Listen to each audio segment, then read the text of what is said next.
quiz, which was just for the first part of class today. This is the beginning of the end for our class. We have 2 more weeks left together. So today we're going to start in on chapter 9 with our little bit of time that is left. And as a couple of reminders, these are things you guys already know that you had an Achieve homework due this morning. Don't forget, you can always turn those in late for just a flat 10% penalty. And then also just a reminder to please upload your chapter 8 chart that you guys all filled in prep for today's quiz. Go ahead and upload that onto Canvas before the end of the day today for full extra credit points. In thinking about the rest of the semester, I just kind of wanted to map things out for you guys and make sure everybody has a strong sense of where we're headed. This is today, and you guys all just finished the chapter 8 quiz. We are going to get a jump start on chapter 9 today, and then I'll spend the rest of the week talking about chapter 9, which is alkynes or triple bonds. On Monday, 1 week from today, you'll have your 3rd exam for this course. It will cover chapters 7, 8, and 9 in their entirety.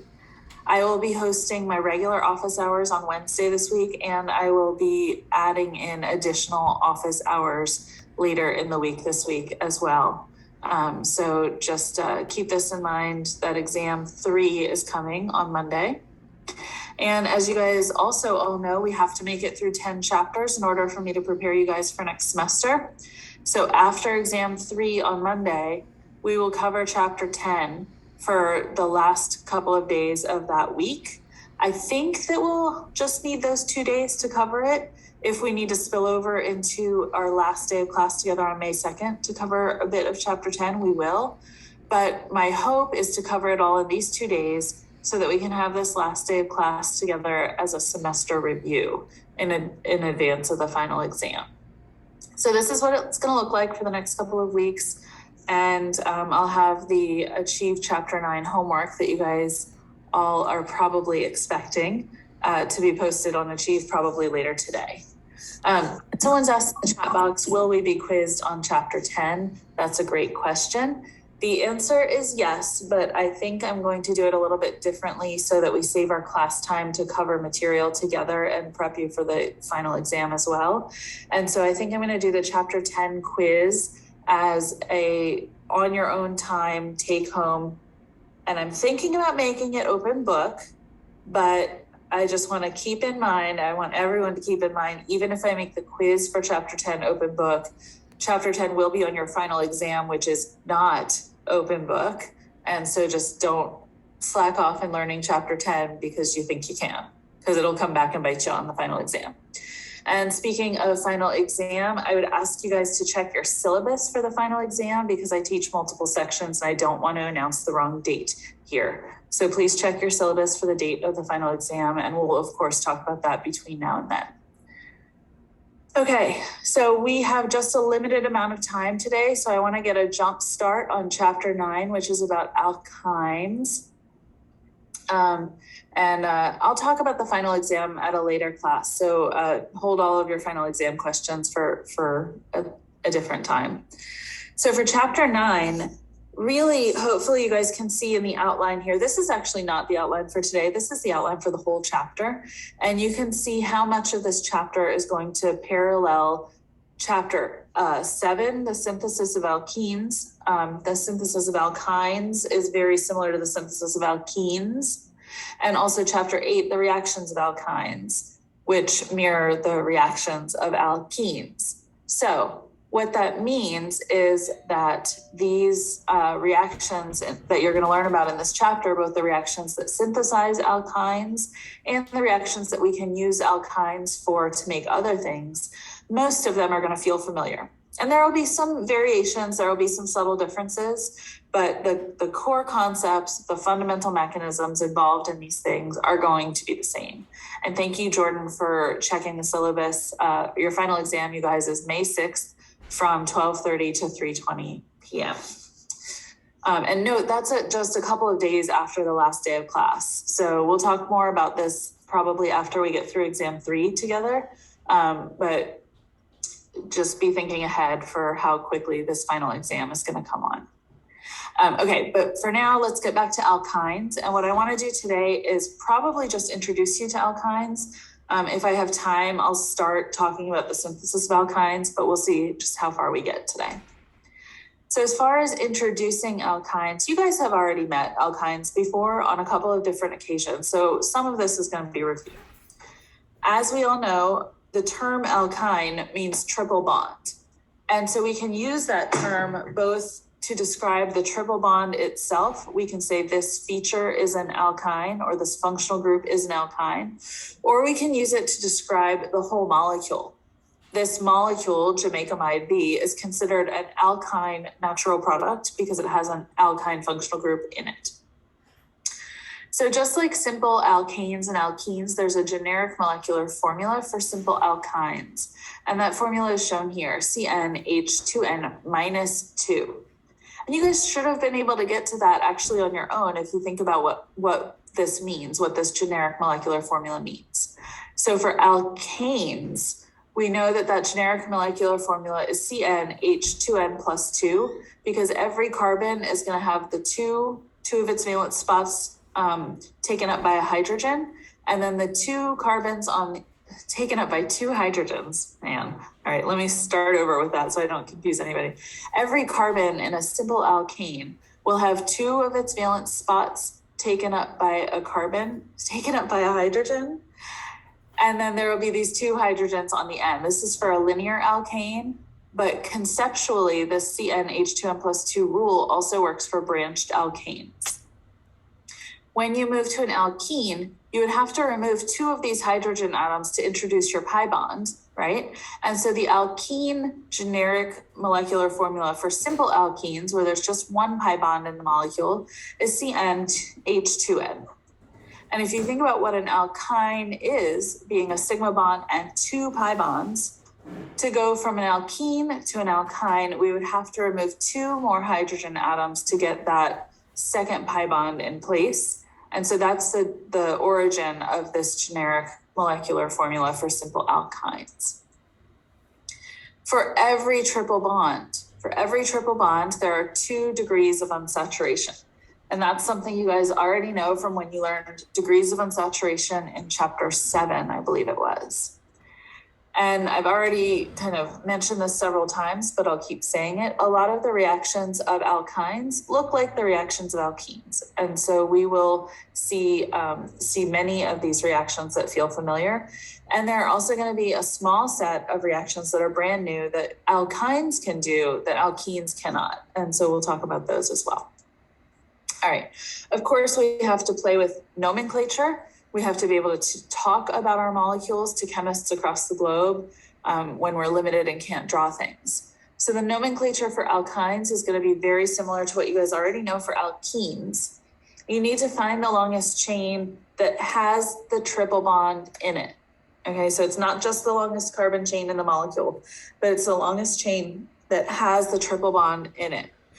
And then once you do that and you find your base name for that main chain, you change the ending of that base name from ANE to YNE. So if you have 10-membered main chain, instead of decane, it would be decyne with a YNE, and that Y is the signal, the automatic signal for a triple bond.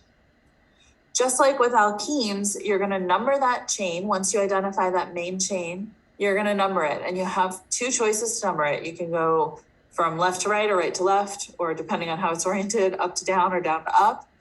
But what you want to do is number it in the way that puts your number 1 carbon closest to the triple bond, regardless of what other substituents there are on that main chain.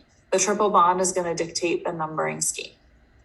And then once you know that numbering scheme, you, just like usual, give names and position numbers to all of the other substituents to finish off that molecule. So here's 2 examples. On the left here, we have a 4-carbon chain. So that's a butane base. And of course, it has a triple bond, in this case, between carbons 2 and 3. And so that makes it but-2-ine using the new IUPAC rules, or 2-butyne using my preferred old IUPAC rules. Both are correct. And I just want to note that here, it doesn't matter if you number right to left or left to right, because the 2 are equivalent. On the right, however, our triple bond is between carbons 1 and 2 and not between carbons 3 and 4. So it does make a difference the way you number in the compound on the right. And in this case, because our triple bond is between carbons 1 and 2, we can call this but-1-ine or 1-butyne. So a couple of other things to note here. On the left, our triple bond is in the middle of a carbon chain, meaning that on both sides of that triple bond, the substituents are carbons. However, and so we can call that an internal alkyne, where the triple bond, the alkyne, is an internal part of this carbon chain. I want you guys to contrast that with the example on the right, where the triple bond is at the end of a carbon chain. So that makes it a terminal alkyne. And that means that one of the substituents, or perhaps both, depending on the situation, but at least one of the substituents is a hydrogen atom instead of a carbon atom. Whenever you have this case, this end hydrogen atom is called an acetylenic hydrogen. We'll talk about why that is in a minute. But this CH bond has very specific and special chemistry associated with it. And so we'll see these terminal alkynes can actually do a whole set of reactions that the internal alkynes cannot do. And so it really makes a difference if your triple bond is substituted with carbon on both sides, or if it's substituted with a hydrogen on either or both sides. And we'll see that kind of in the chapter, in the remaining slides of the chapter. I also want to note, just to follow up on a chart in your book and explain this a little bit, alkynes are relatively low priority as far as functional groups go, meaning that if there are other functional groups present, like an ether or an alcohol, those other functional groups would actually dictate and override the alkyne numbering order. And this is a little bit different than alkenes. Alkenes are a higher priority functional group. So if you had, for example, both an alkene and an alkyne in your molecule, the alkene would dictate the longest chain, or sorry, not the longest chain, but the main chain, and the numbering of that chain. So I'm mentioning this because there's a chart in your book, and so I wanted to give it a due diligence with a bullet point here. However, this is really getting into subtleties, and you guys don't even know all of the functional groups yet. Well, you know all the functional groups, but you don't know how to name all of the functional groups yet. And so this is really a subtlety. Don't worry too much about it. I am not going to ask you questions that rely on you to have to distinguish the priority of different functional groups. Okay.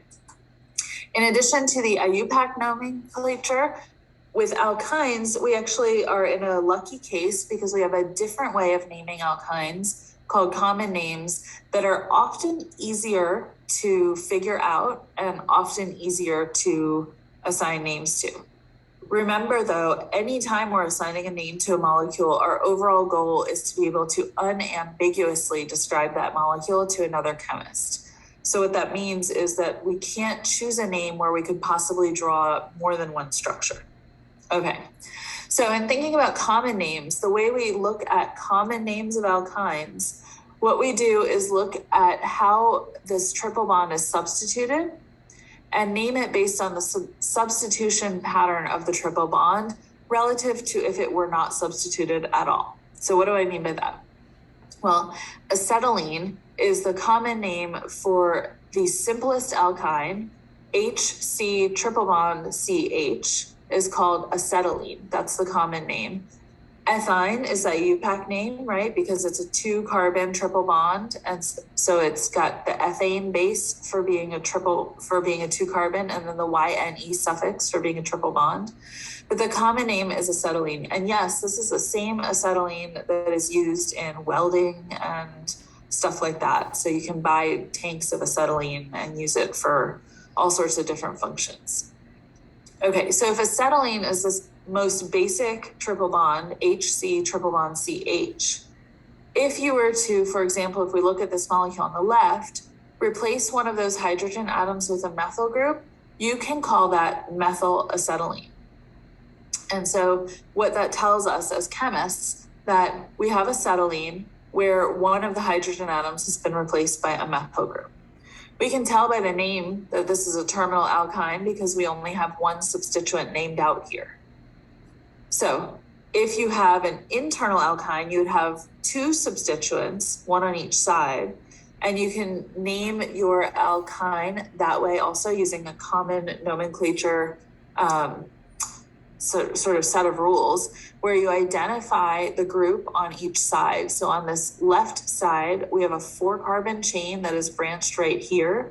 And we learned back in chapter 3 that this is an isobutyl group. And on the right-hand side here, we have a 3-carbon chain that's branched right in the middle. We learned back in chapter 3 that that is an isopropyl group. And so we can call this molecule on the right isobutyl isopropyl acetylene. Note that we do not have to say which group is on the right and which group is on the left, because it doesn't matter, because if I picked this molecule up and flipped it over like a pancake, then the isopropyl group would be on the left and the isobutyl group would be on the right, but it would be the same molecule because of the sp centers of this triple bond and the symmetry of this triple bond.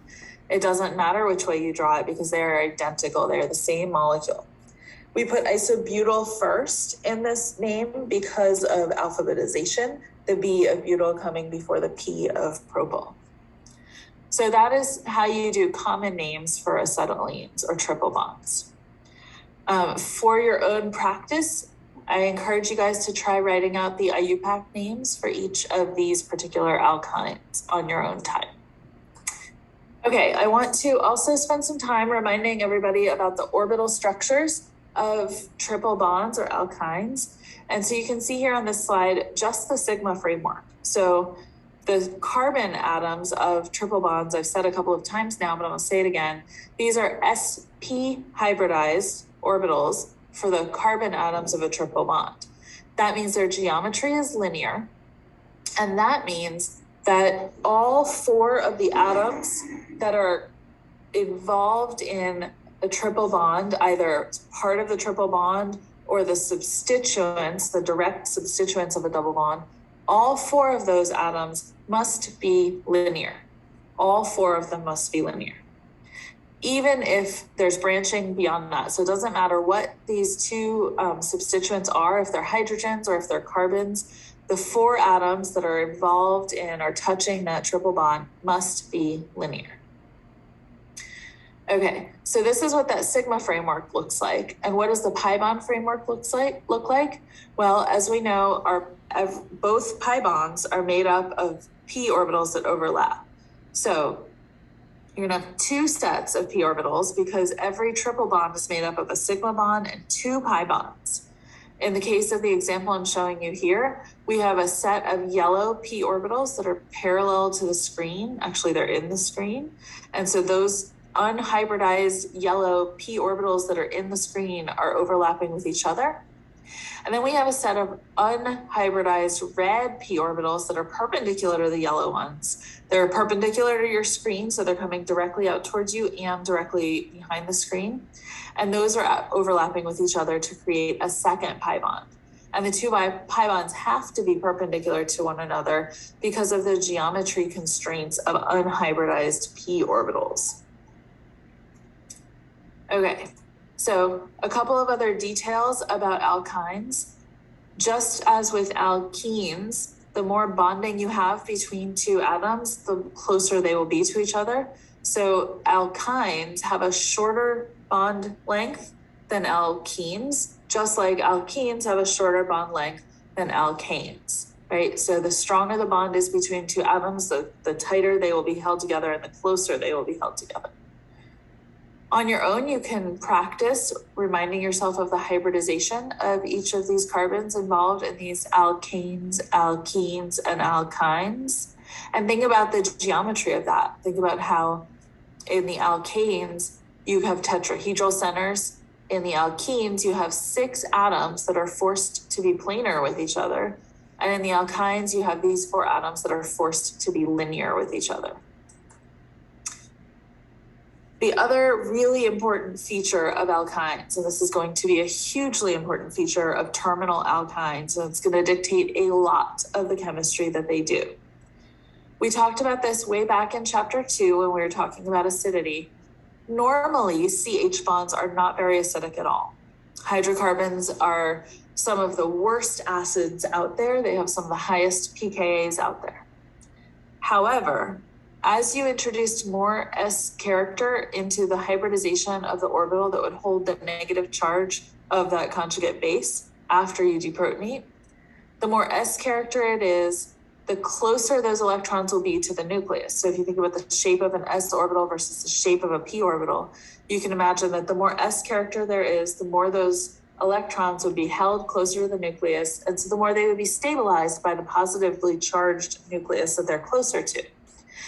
And so what that means is that when you get all the way down to an sp hybridized carbon, like in alkynes, you can actually reasonably deprotonate a terminal alkyne using a strong base, such as deprotonated ammonia.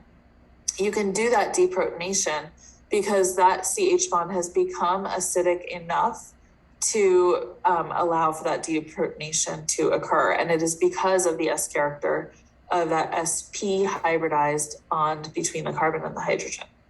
And we'll see a lot of that coming up in the reactions that we talk about on Wednesday. And I'm out of time for today. So thank you guys for your attention, and I will stick around for some questions if you guys have them. Thank you. You're welcome. Have a great day, guys.